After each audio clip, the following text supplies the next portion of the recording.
أعوذ بالله من الشيطان الرجيم. بسم الله الرحمن الرحيم. ألف لام ميم. الله لا إله إلا هو الحي القيوم.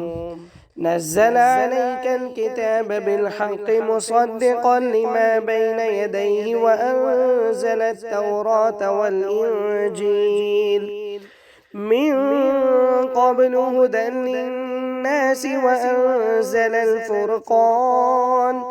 إن الذين كفروا بآيات الله لهم عذاب شديد والله عزيز ذو انتقام.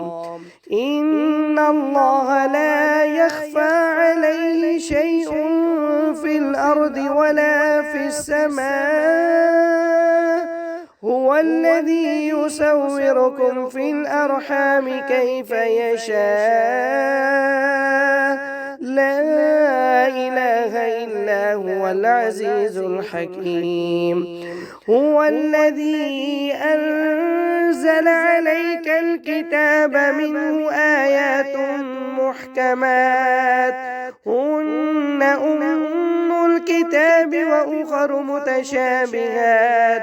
فأما الذين في قلوبهم زيغ فيتبعون ما تشابه منه ابتغاء الفتنة وابتغاء تأويله وما يعلم تأويله إلا الله. والراسخون في العلم يقولون آمنا به كل من عند ربنا وما يذكر إلا أولو الألباب. صدق الله العظيم.